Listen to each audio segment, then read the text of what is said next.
Hello everyone. We are going to be talking about egg prices. I don't know about you, but I really love my eggs. Every day morning, I love to have my eggs in the breakfast, whether it's omelette or scrambled or many different ways. But lately, egg prices have been going through the roofs and it's almost out of control. I live here in California, so I go to Trader's Joe, and if I want to buy eggs, there are no more eggs available. And if I go and talk to the clerk, like, when can I get eggs? He said, like, come back early morning tomorrow and check it out. You may get it or you may not get it. I go next day and the eggs are already sold out. I go to other places like in Target or like Safeway, eggs are not there anymore. And the prices are really high. And egg prices has gone up so many percent over last, like, since the pandemic time, and it has reached a all-time high of 4.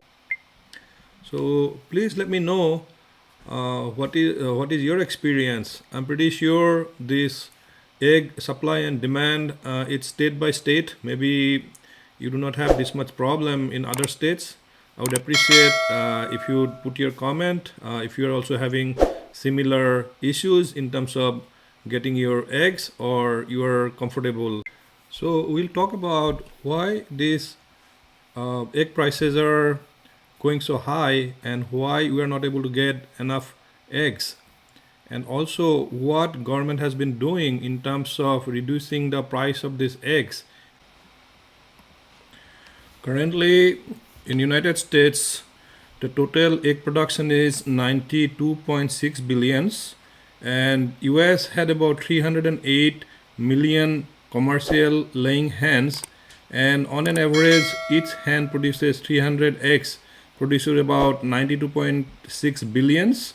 And this number of eggs produced by each hen is increasing in this graph since 2002 to 2022, from 264 to 300. This is due to health and disease prevention, nutrition, genetics, and flock management.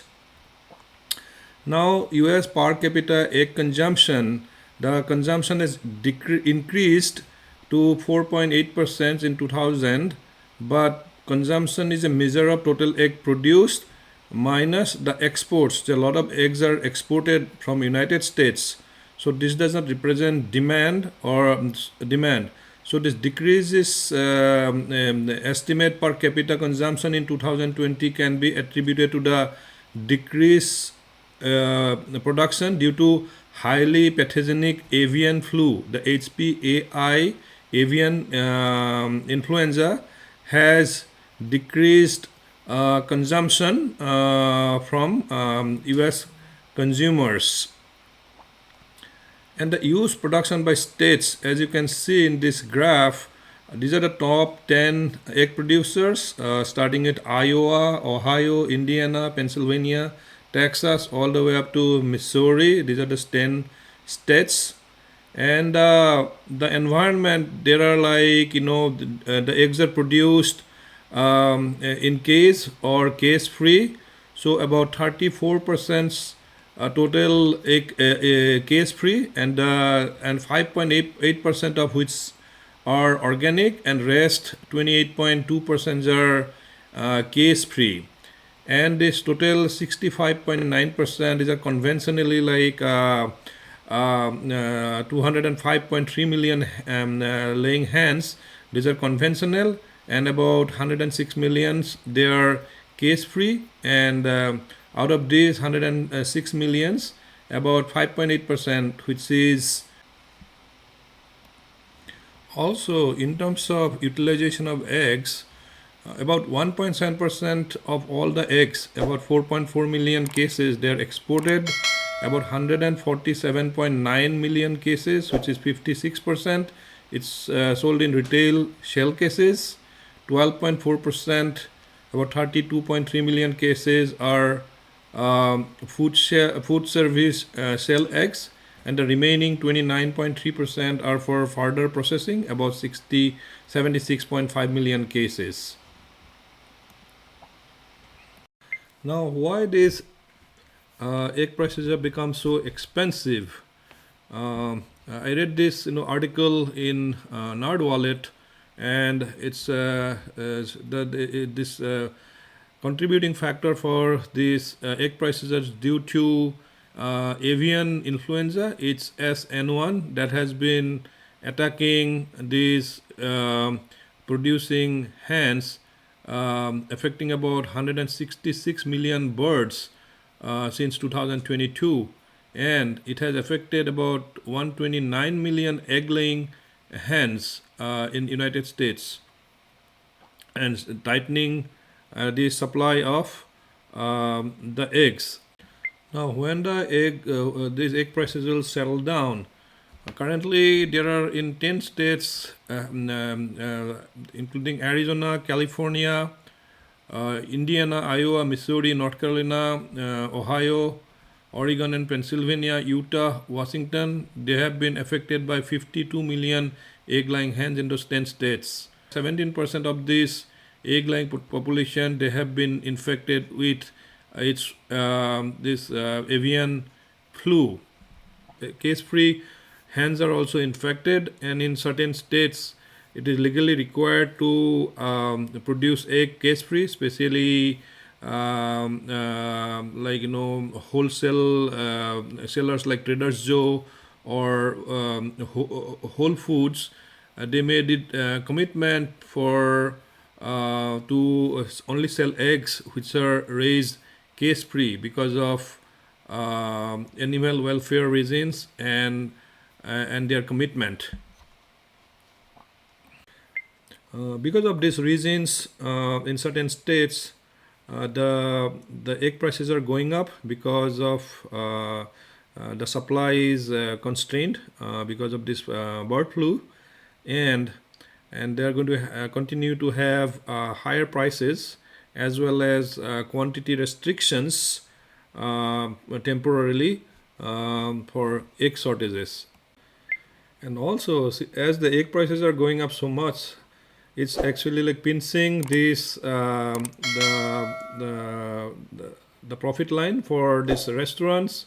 Some of those restaurants, they have imposed 50-cent charges, like places like Denny's or Waffle House, that every time you buy breakfast with eggs, they have to put extra 50 cents. But I also just heard that McDonald's and Wendy, they're not going to be increasing any egg prices, which is a good news. Tonight, amid soaring egg prices across the U.S., two fast food chains are trying to reach customers. On Sunday, McDonald's will be selling the Egg McMuffin for $1, the 50th anniversary of the sandwich. McDonald's and Wendy's both saying they will not raise prices on egg items after Denny's and Waffle House added a surcharge. Now that these hard flocks are getting decimated because of bird flus and the prices are going up and expected to keep on going up, what is government doing? So US government has allocated $1 billion plan and given to USDA, US Department of Agriculture, to fight avian flu and to lower egg prices. They have adopted 5 strategies. Number 1, the most important strategy is to biosecurity, $500 million biosecurity investment, followed by seed population. This is to reseed the hens or these birds that we have been losing, and cutting red tapes so that things can happen fast, and to innovate protection, how to innovate and protect these birds, and adjust trade. So if necessary, they are going to be importing more eggs from other countries. Those are the 5-pronged strategies the government has adopted currently. Here, listen to Agriculture Secretary Brooke Rollins in one of these conversations with reporters. Great to be here and to get to talk about this. Clearly, one of the key issues facing America today are the egg prices, and the president has made it one of his priorities from minute one that we bring those prices down for consumers while protecting America's farmers. And very quickly, you can see here this chart, the prices of eggs under Biden have just skyrocketed. Under Trump went down a little bit, Obama went up a little bit. So it's more than just the avian flu, but certainly that has been the driver. So just this morning, I'm going to hand this back off. So just this morning, we announced the plan to, first of all, attack the avian flu and how we pull it back out of our poultry producers.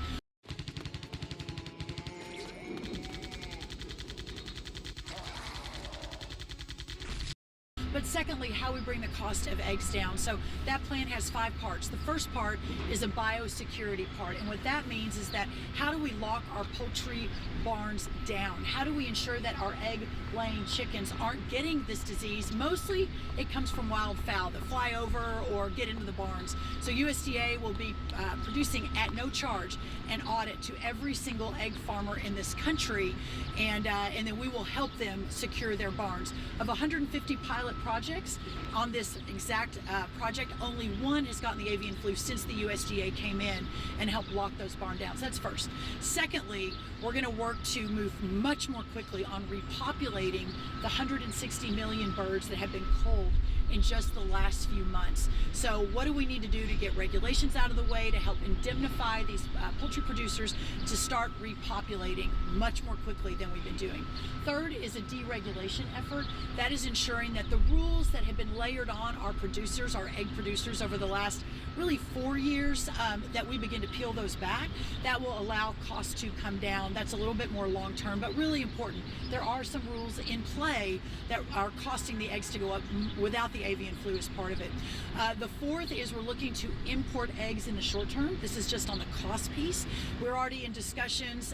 There's been, if you dig around, you'll kind of figure out which countries, but we're talking to 3 or 4 countries right now about getting between 70 and 100 million eggs into the country in the next month or 2, which of course will help with supply and demand. And then the final, more long term, is putting significant funds into vaccine and therapeutic research. Our egg layers and our broilers, our poultry industry does not use vaccinations right now. A lot of the industry believes on the egg laying side that we should, but it isn't a proven vaccine yet. And so I was hesitant in rolling anything out that would require more vaccinations without understanding first exactly would it solve the problem. Mexico vaccinates their egg layers and they still are hit with about 80% even vaccinated with this avian flu. So instead, we're going to put some significant funding into researching how we get to that point. And the way I would think about it is it's almost like the flu vaccine, right? Most people get it, but it only works 1 out of every 2 or 3 times.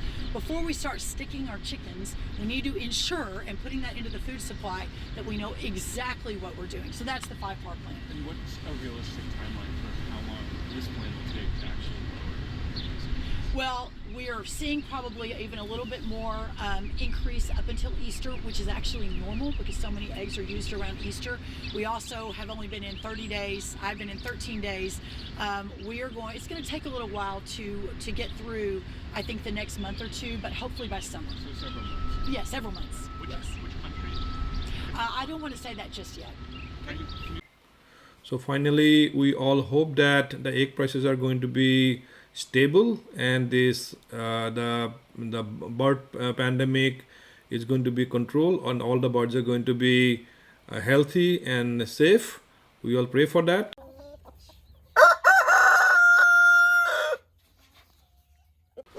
So if you like this video, please hit the like button and subscribe this channel. I'd really appreciate.